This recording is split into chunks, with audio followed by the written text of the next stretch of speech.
Hello everyone, नमस्कार प्यारे विद्यार्थियों, स्वागत है आप सभी का आपके अपने YouTube channel study ventures classes पर। साथियों, आप सभी को आज के इस वीडियो में मैं पढ़ाने वाला हूं रीट 2025 में पूछे गए एंड संभावित प्रश्न जो कि परीक्षा के अंदर बन सकते हैं। यानी कि पहले पूछे हुए प्रश्न और संभावित प्रश्न, इस बार क्या क्या प्रश्न पूछे जाने वाले हैं वो आपको इस वीडियो में कवर करवाने वाला हूँ। यही प्रश्न आपके आएंगे परीक्षा के अंदर, बार बार परीक्षा के अंदर पूछे जाने वाले प्रश्न। जल्दी से आप इस वीडियो को देख लेना, रट लेना, आपके 100% इसमें से बहुत सारे प्रश्न देखने को मिलेंगे। तो चलिए शुरू करते हैं आज की ये क्लास। बिल्कुल विद्यार्थियों, पहला प्रश्न आप सभी के सामने पूछा गया है, बहुत ही अच्छा शानदार तरीके से। प्रश्न क्या है आपका, ध्यान से पढ़िएगा। दूध बावड़ी स्थित है। आप सभी से पूछा गया है कि दूध बावड़ी कहाँ स्थित है। ये आपका आबू में, सीकर और बीकानेर और सूरतगढ़। बताइए जल्दी से क्या राइट हो जाएगा आपका। दूध बावड़ी की बात करें मेरे प्यारे साथियों तो आपकी ये हो जाएगी आबू जी के अंदर। कहाँ, आबू के अंदर है। बिल्कुल ए आपका ऑप्शन राइट हो जाएगा। मोस्ट इंपोर्टेंट क्वेश्चन रीट पात्रता एग्जाम की दृष्टि से बहुत ही शानदार। ठीक है, हाँ, अब बढ़ते हैं अगले प्रश्न की तरफ। अगला प्रश्न आप सभी के सामने पूछा गया साथियों, बहुत ही अच्छा शानदार तरीके से प्रश्न है अपना। प्रश्न को पढ़िएगा फिर आंसर दीजिएगा। देखो यहाँ पे है, कागड़ा कांड किस प्रजामंडल आंदोलन के दौरान घटित हुआ था। सबसे इंपॉर्टेंट कांड है जो कि कागड़ा कांड के नाम से प्रसिद्ध है। किस प्रजामंडल आंदोलन के दौरान घटित हुआ, तो बीकानेर, जोधपुर, बाड़मेर, जयपुर। बताइए जल्दी से क्या आंसर हो जाएगा। बिल्कुल कागड़ा कांड की बात करें मेरे प्यारे साथियों तो ये आपका घटित होता है बीकानेर प्रजामंडल के दौरान। कब, बीकानेर प्रजामंडल के दौरान ये आपका घटित होता है। तो इसमें आप सभी का ए वाला ऑप्शन मोस्ट इंपोर्टेंट है। ए वाला मोस्ट इंपोर्टेंट है, राइट रखिएगा। बहुत ही शानदार, रीट पात्रता एग्जाम की दृष्टि से बहुत ही शानदार इंपोर्टेंट प्रश्न है। अब अगले प्रश्न की तरफ बढ़ेंगे। अगला प्रश्न आप सभी के सामने पूछा गया साथियों, प्रश्न को पढ़िएगा। राजस्थान प्राच्य विद्या प्रतिष्ठान स्थित कहाँ है। बताइए जल्दी से। राजस्थान प्राच्य विद्या प्रतिष्ठान स्थित है जैसलमेर, जोधपुर, कोटा और जयपुर। कहाँ हो जाएगा। बिल्कुल प्यारे विद्यार्थियों, जल्दी से फटाफट कमेंट में आंसर बता दीजिए। राजस्थान प्राच्य विद्या प्रतिष्ठान स्थित है आपके। बिल्कुल साथियों, बी ऑप्शन आप सभी का राइट हो जाएगा। जोधपुर के अंदर। कहाँ हो जाएगा, जोधपुर जिले के अंदर। आपका मोस्ट इंपोर्टेंट क्वेश्चन जो कि आपका राइट हो जाएगा। रीट पात्रता एग्जाम की दृष्टि से आपका मोस्ट इंपोर्टेंट क्वेश्चन प्राच्य विद्या प्रतिष्ठान जोधपुर के अंदर। अगला सवाल आप सभी के सामने साथियों पूछा गया है, ध्यान से पढ़िएगा सवाल को। प्रश्न है आप सभी का कि रूपायन संस्थान बोरुंदा की स्थापना कब की गई। रूपायन संस्थान बोरुंदा की स्थापना आपकी कब की गई साथियों, तो आपका इसमें राइट हो जाएगा 1960 के अंदर। कब की गई थी, 1960 के अंदर। यानी कि सी ऑप्शन आप सभी का राइट हो जाएगा। मोस्ट इंपोर्टेंट क्वेश्चन, यानी रीट पात्रता एग्जाम की दृष्टि से आपका मोस्ट इंपोर्टेंट क्वेश्चन है 1960। ठीक है, क्या होता है इसमें, रूपायन संस्थान बोरुंदा की स्थापना होती है, याद रखिएगा। अगला सवाल आप सभी के सामने, जो भी नए विद्यार्थी जुड़ रहे हैं चैनल पे, चैनल को सब्सक्राइब करते हुए जाना। बिल्कुल हाँ, रेगुलर क्लासेस चल रही है रीट पात्रता एग्जाम की। अगला क्वेश्चन है, राजस्थानी साहित्य अकादमी मुख्यालय कहाँ स्थित है। मोस्ट इंपोर्टेंट क्वेश्चन आपका, राजस्थानी साहित्य अकादमी मुख्यालय कहाँ स्थित है। उदयपुर, सिरोही, सीकर, जयपुर। बताइए भाई कहाँ हो जाएगा। राजस्थानी साहित्य अकादमी मुख्यालय आपका हो जाएगा उदयपुर जिले के अंदर। हो जाएगा कहाँ, उदयपुर जिले के अंदर। आपका मोस्ट इंपोर्टेंट क्वेश्चन याद रखिएगा, उदयपुर के अंदर आपका राजस्थानी साहित्य अकादमी मुख्यालय स्थित है। ठीक है, हाँ, बहुत ही बार प्रश्न ये पूछा जाता है। अगला सवाल आप सभी के सामने पूछा गया साथियों, बहुत ही अच्छा। 1936 में मगाराम ने बीकानेर प्रजामंडल की स्थापना किस स्थान पर की थी।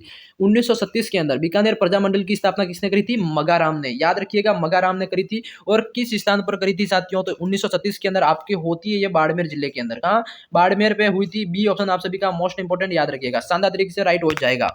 अगले क्वेश्चन की बात करेंगे। अगला क्वेश्चन आप सभी के सामने पूछा गया है, प्रथम प्रजामंडल की स्थापना यानी कि किस रियासत से की गई थी। ठीक है, प्रथम प्रजामंडल की स्थापना किस रियासत ने की थी, तो बताइए जल्दी से। अलवर, भरतपुर, जयपुर, कोटा।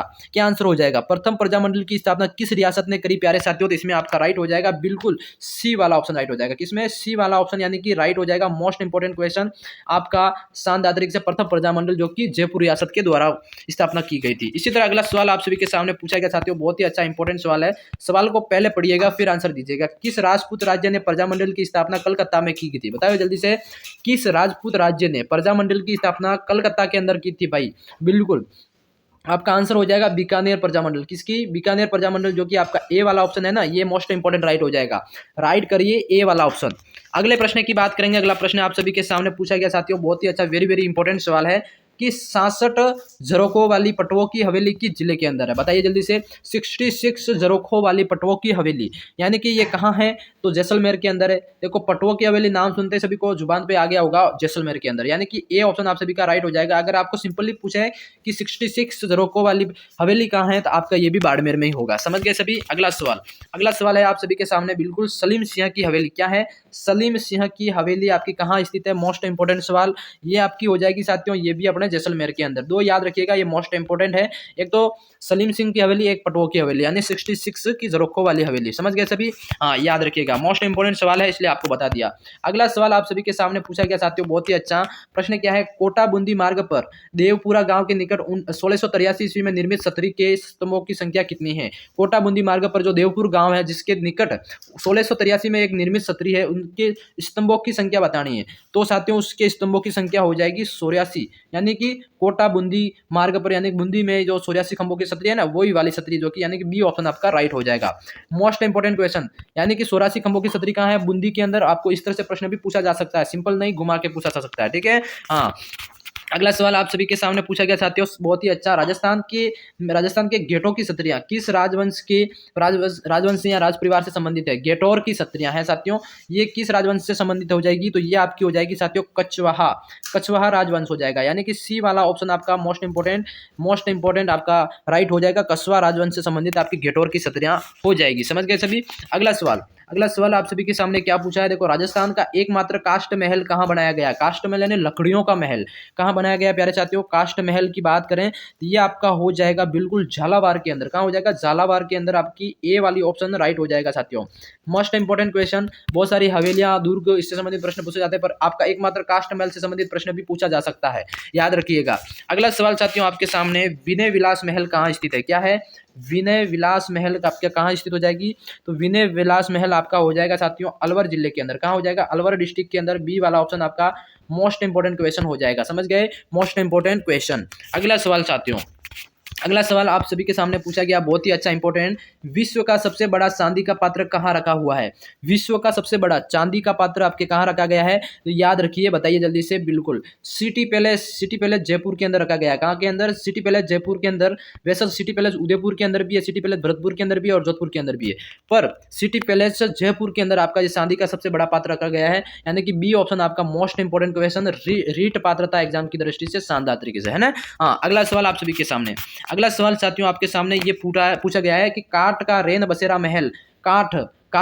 बसेरा महल राजस्थान के किस जिले में है मेरे प्यारे साथियों? तो ये रेन बसेरा महल आपका हो जाएगा झालावाड़ के अंदर। कहाँ? झालावाड़ के अंदर, नहीं है, झालावाड़ है, यानी कि डी ऑप्शन आपका मोस्ट इंपोर्टेंट हो जाएगा, यानी ये राइट हो जाएगा। समझ गए सभी? हाँ, अगला सवाल आपके सामने, अगला सवाल आप सभी के सामने पूछा गया साथियों, बहुत ही अच्छा इंपॉर्टेंट सवाल है, थोड़ा इसको बड़ा कर लेते हैं, 1 मिनट। हाँ, सवाल को पढ़िएगा फिर आंसर दीजिए। देखो, मुगल, यूरोपीय एवं राजपूत स्थापत्य कला का उद्भव यानी कि समन्वय के लिए आपका मेहमानबाजी के लिए निर्मित मुबारक महल कौन है महल में स्थित है, यानी किस महल में स्थित है? मुबारक महल में स्थित है, तो वो आपका किस जिले के अंदर, ऐसा पूछा है आपका। तो राइट हो जाएगा साथियों जयपुर के अंदर। कहाँ? जयपुर के अंदर, जो कि एक मुगल, यूरोपीय कला और राजपूत स्थापत्य कला का जो एक समन्वय है, यानी कि मेहमानबाजी के लिए निर्मित मुबारक महल स्थित है जयपुर जिले के अंदर। समझ गए सभी? हाँ, अगला सवाल आप सभी के सामने पूछा गया साथियों, 1857 की क्रांति में अंग्रेज एवं जोधपुर राज्य की संयुक्त सेना को किसने पराजित किया था?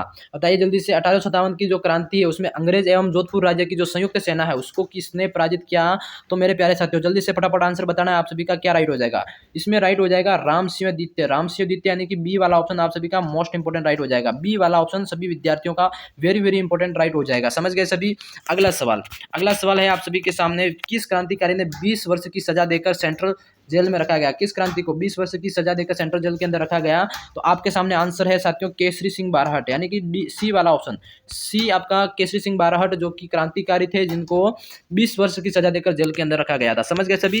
अगला सवाल है आप सभी के सामने, बहुत ही अच्छा इंपॉर्टेंट सवाल, ध्यान से पढ़िएगा सवाल को फिर आंसर देना है। बिल्कुल, सवाल क्या है आपका? सवाल है साथियों, राजस्थान की किस क्रांतिकारी की बरेली जेल में अमानुषिक यातनाओं के कारण मृत्यु हो गई थी? बरेली जेल के अंदर अमानुषिक यातनाओं के कारण जेल में मृत्यु हो गई, तो वो आपके थे प्रताप सिंह बारहट, यानी प्रताप सिंह बारहट, यानी कि बी वाला ऑप्शन आपका राइट हो जाएगा। मोस्ट इंपोर्टेंट सवाल, यानी कि चैनल को सब्सक्राइब करते रहना, प्रताप सिंह बारहट आपका राइट हो जाएगा।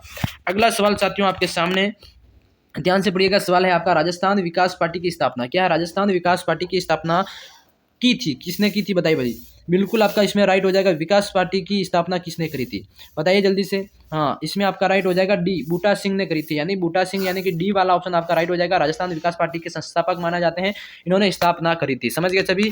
अगला सवाल आपके सामने पूछा गया साथियों, बहुत ही अच्छा इंपॉर्टेंट सवाल। राजस्थान के गांधी के रूप में किसे जाना जाता है? बताइए, राजस्थान के गांधी के रूप में किसको जाना जाता है? राजस्थान के गांधी के रूप में जाना जाता है साथियों बी, गोकुल भाई भट्ट को। किसको? गोकुल भाई भट्ट को, यानी कि बी वाला ऑप्शन आपका मोस्ट इंपोर्टेंट क्वेश्चन है। समझ गए सभी। हाँ, इसी तरह अगला सवाल आप सभी के सामने पूछा गया साथियों, बहुत ही अच्छा इंपॉर्टेंट सवाल को पढ़िएगा, फिर ध्यान से आंसर देना है।